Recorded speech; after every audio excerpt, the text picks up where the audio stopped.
மேசராசின்னு தெரிஞ்சுக்கிட்டோம்னா நம்ம அவங்ககிட்ட அட்வைஸ்லாம் கொடுக்காம சஜஷன் கொடுக்காம இருந்தோம்னா அவங்களோட ஃப்ரெண்ட்ஷிப் நமக்கு கிடைக்கும்.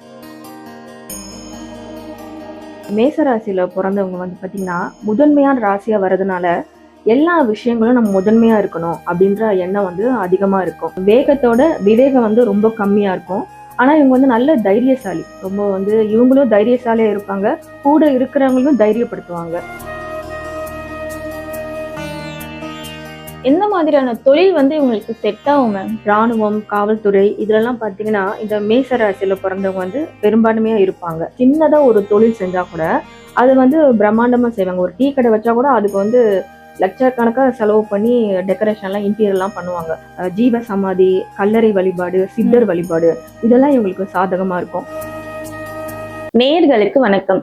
இன்னைக்கு நம்ம ஆஸ்ட்ரோ தத்துவா சேனலுக்கு ஜோதிடர் ராஜராஜேஸ்வரி மேடம் வந்து வந்திருக்காங்க. அவங்க கிட்ட ஜோதிடம் பத்தி பல விஷயங்களை நம்ம தொடர்ந்து தெரிஞ்சுக்கலாம். இன்னைக்கு மேச ராசியை பத்தியும் மேச ராசியில பிறந்தவங்களை பத்தியும் தெரிஞ்சுக்கலாம். வணக்கம் மேடம். வணக்கம். மேச ராசியில் பிறந்தவங்களோட குணநலங்கள் எப்படி இருக்கும் மேடம்? பொதுவா வந்து மேசராசி பாத்தீங்கன்னா காலச்சக்கரத்தோட முதல் ராசி. 12 ராசிகள்ல வந்து முதன்மையான ராசி வந்து மேச ராசி தான். இந்த ராசியோட அதிபதி வந்து செவ்வாய். இது வந்து ஒரு நெருப்பு ராசி, ஒரு ஆண் ராசி மற்றும் ஒரு சரராசி. பொதுவா இந்த மேச ராசியில பிறந்தவங்க வந்து பாத்தீங்கன்னா முதன்மையான ராசியா வர்றதுனால எல்லா விஷயங்களும் நம்ம முதன்மையா இருக்கணும் அப்படின்ற எண்ணம் வந்து அதிகமா இருக்கும். இப்போ எந்த ஒரு ஸ்கூல்லயும் சரி, காலேஜ்லயும் சரி, இவங்க வந்து லீடரா இருக்கணும் அப்படின்ற அந்த எண்ணம் அதிகமா இருக்கும். அதே மாதிரி லீடர்ஷிப் குவாலிட்டி வந்து இயற்கையிலேயே அவங்களுக்கு வந்து இருக்கும். மேச ராசியில பிறந்தவங்க பாத்தீங்கன்னா கொஞ்சம் வந்து முன்கோபம் வந்து அதிகமா இருக்கும். தற்காப்புக்காக கூட எந்த ஆயுதத்தையும் வந்து அவங்க கையில வச்சுக்க கூடாது. ஏன்னா இவங்களுக்கு வந்து முன்கோபம் அதிகமா இருக்கிறதுனால சில சூழ்நிலை வந்து அவங்கள அதை பிரயோகப்படுத்துற மாதிரி ஒரு அமைஞ்சிடும். அதனால வந்து எப்பயுமே வந்து எந்த ஒரு ஆயுதத்தையும் அவங்க வந்து கையில வச்சுக்க கூடாது. இவங்க எப்படியுமே பாத்தீங்கன்னா மற்றவர்கள் கூட பழகும்போது பாத்தீங்கன்னா அவங்கள வந்து ஈஸியா அவங்கள எடை போட்டுருவாங்க. ஸோ அவங்கள ஈஸியா எடை போட்டு அவங்கள்ட்ட வந்து சமாதானமா போலாமா? இல்லன்னா அவங்கள்ட்ட வந்து சண்டை போடலாமா? அப்படிங்கிறது கரெக்ட்டா ஐடென்டிஃபை பண்ணி, அதுக்கேத்த மாரி இவங்க வந்து ப்ராப்ளத்த வந்து சால்வ் பண்ணிடுவாங்க. யார்ட்ட சண்டை போடணுமோ அவங்ககிட்ட சண்டை போடுவாங்க. யார்ட்ட சமாதானமா போகணுமோ அவங்ககிட்ட சமாதானமா போவாங்க. இவங்களுக்கு வந்து அ அ வேகத்தோட விவேகம் வந்து ரொம்ப கம்மியா இருக்கும். ஆனா இவங்க வந்து நல்ல தைரியசாலி. ரொம்ப வந்து இவங்களும் தைரியசாலியா இருப்பாங்க. கூட இருக்கிறவங்களையும் தைரியப்படுத்துவாங்க. மற்ற ராசிக்காரங்களோட கொஞ்சம் சுறுசுறுப்பு வந்து அதிகமாவே இருக்கும். இவங்க வந்து இயங்கிக்கிட்டே இருப்பாங்க. ஏன்னா அது மேச ராசிங்கிறது ஒரு சரராசியா இருக்கிறதுனால, சரராசிங்கிறது இயங்கிக்கிட்டே இருக்கிறது. அதனால இந்த ராசியில பொறந்தவங்க வந்து ஒரு இடத்துல எப்பயுமே இருக்க மாட்டாங்க. டிராவல் ரொம்ப நெறைய பண்ணுவாங்க. அதே மாரி இவங்க வந்து தன் இஷ்டப்படி நடக்கக்கூடியவங்க. இவங்க வந்து மத்தவங்க யாராவது அட்வைஸ் பண்ணானா இவங்களுக்கு பிடிக்காது. யாராவது அட்வைஸ் பண்ணாங்கன்னா, அத அவாய்ட் பண்ணிட்டு போயிடுவாங்க. அவங்களே அவாய்ட் பண்ணிடுவாங்க. அதனால இவங்க கிட்ட வந்து மேசராசின்னு தெரிஞ்சுக்கிட்டோம்னா, நம்ம அவங்ககிட்ட அட்வைஸ்லாம் குடுக்காம, சஜஷன் குடுக்காம இருந்தோம்னா, அவங்களோட ஃப்ரெண்ட்ஷிப் நமக்கு கிடைக்கும். ஆனா, இவங்க வந்து பார்த்தீங்கன்னா வந்து இயற்கையிலேயே வந்து அ பார்க்கறது தோற்றம் பார்த்தீங்கன்னா, ஒரு கரடுமுரடான தோற்றம், ஒரு பார்க்கறதுக்கு கடினமான ஆள் மாரி தான் தெரிவாங்க. ஆனா வந்து இவங்களுக்கு வந்து இரக்க குணம் நெறைய இருக்கும். அதே மாரி நெறைய பேருக்கு வந்து உதவிகள்லாம் செய்வாங்க. ஸோ வந்து மேசராசியில பொறந்தவங்களோட நட்பு கிடைச்சதுன்னா, கண்டிப்பா வந்து அவங்களும் தைரியசாலியா இருப்பாங்க. கூட இருக்கிறவங்களையும் தைரியப்படுத்துவாங்க. மேச ராசியில பிறந்தவங்களோட வாழ்க்கை முறையும் அதிலும் அவங்களோட கணவன் மனைவி வாழ்க்கை உறவு எப்படி மேம் இருக்கும்? நான் ஏற்கனவே சொன்ன மாரி பார்த்தீங்கன்னா, மேச ராசியில பொறந்தவங்க வந்து ரொம்ப வந்து அந்த டக்குன்னு கோபப்படுறாங்க. முன்கோபம்லாம் அதிகமா இருக்கும். இவங்க என்னன்னா ரொம்ப வந்து பெர்ஃபெக்ஷன் வந்து எதிர்பார்ப்பாங்க. ரொம்ப வந்து கரெக்ட்டா இருப்பாங்க.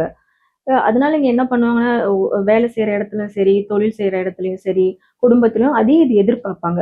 இந்த எதிர்பார்ப்புனால என்ன ஆகும்னா, கொஞ்சம் இவங்க அளவுக்கு வந்து எல்லாரும் இருக்க மாட்டாங்க இல்லையா? மேச ராசியோட குணம் இப்படி இருக்கும். மத்த ராசிக்காரங்க அப்படி இருக்க மாட்டாங்க. ஸோ இவங்க கூட வந்து இணக்கமா போறது, இவங்க கூட செயல்படுறதுங்கிறது கஷ்டமா இருக்கும். ஸோ அத தெரிஞ்சுக்கிட்டு இவங்க என்ன பண்ணணும்னா, இந்த எதிர்பார்ப்பெல்லாம் குறைச்சுக்கணும். கொஞ்சம் நிதானமா, பொறுமையா செயல்பட்டாங்கன்னா, இவங்களுக்கு வந்து கொஞ்சம் பிரச்சனைகள்லேருந்து அவாய்ட் பண்ணிக்கலாம். பொதுவா இவங்க உடல் ஆரோக்கியமும், உடல் அமைப்பும் எப்படி மேம் இருக்கும்? மேச ராசி பார்த்தீங்கன்னா வந்து அந்த ராசி அதிபதி செவ்வாய்.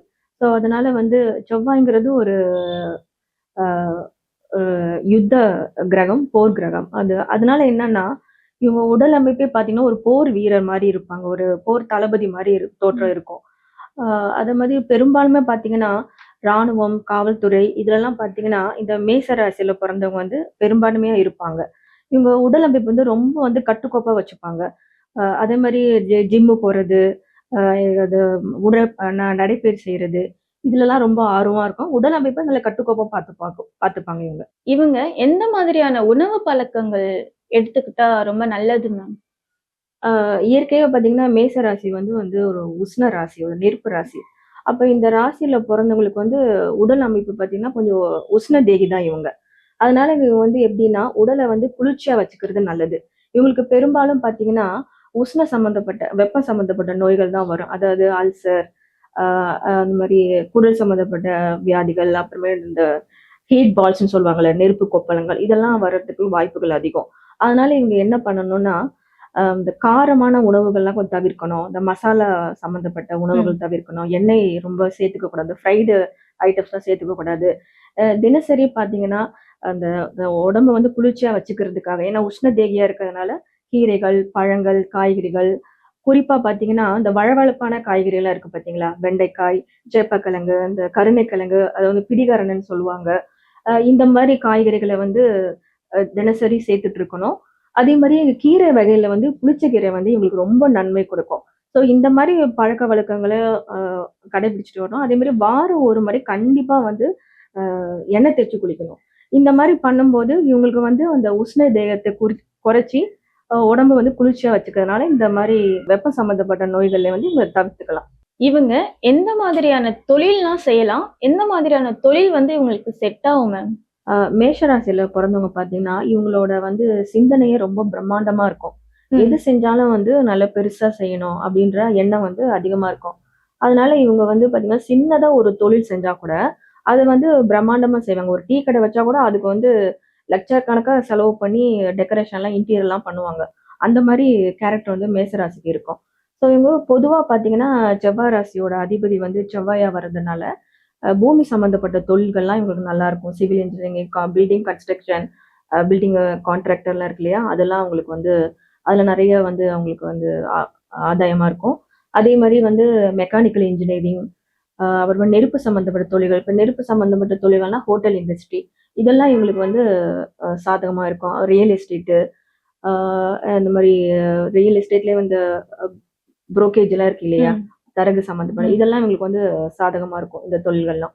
எந்த மாதிரியான தெய்வ வழிபாடுகள் வந்து இவங்க ஈடுபட்டா நல்லது மேம்? ஆமா. இப்ப வந்து மேச ராசின்னு ஏற்கனவே சொன்ன மாரி இதோட ராசி அதிபதி செவ்வாயா வர்றதுனால, அவரு ஒரு யுத்த கடவுள் இல்லையா? அப்போ யுத்த கடவுள்களான ராமர், உங்களுக்கு துர்க்கை அம்மன், காளி, ம். ஆஞ்சநேயரு, அ அனுமார், இந்த முருகர் இந்த வழிபாடெல்லாம் பண்ணலாம். பொதுவா வந்து எந்த ஒரு ராசியா இருந்தாலுமே குலதெய்வ வழிபாடு இவங்களுக்கு ரொம்ப நல்லாருக்கும். அதே மாரி ஜீவ சமாதி, கல்லறை வழிபாடு, சித்தர் ம். வழிபாடு இதெல்லாம் இவங்களுக்கு சாதகமா இருக்கும். ஸோ இந்த மாரி வழிபாடு செஞ்சாங்கன்னா, மேச ராசிக்கு வந்து நல்லாருக்கும். இவங்களுக்கெல்லாம் எந்த மாதிரியான ராசி கற்கள் பயன்படுத்தினா நல்லது மேம்? மேச ராசியில பொறந்தவங்களுக்கு பார்த்தீங்கன்னா, இவங்களுக்கு வந்து யோகாதிபதிகள் சொல்லப்போனா சூரியனும், குரு தான். அதனால சூரியனுக்கு ஏத்த மாணிக்கம், இல்லன்னா குருவுக்கு ஏத்த வந்து மஞ்சள் புஷ்பராகம். இந்த 2 ரத்தின கல்களும் இவங்கள வந்து அ வெள்ளி மோதிரத்துல வந்து அணிஞ்சுக்கலாம். உங்கள் ஆக்கப்பூர்வமான தகவலுக்கு ரொம்ப நன்றி மேம். ரொம்ப நன்றி.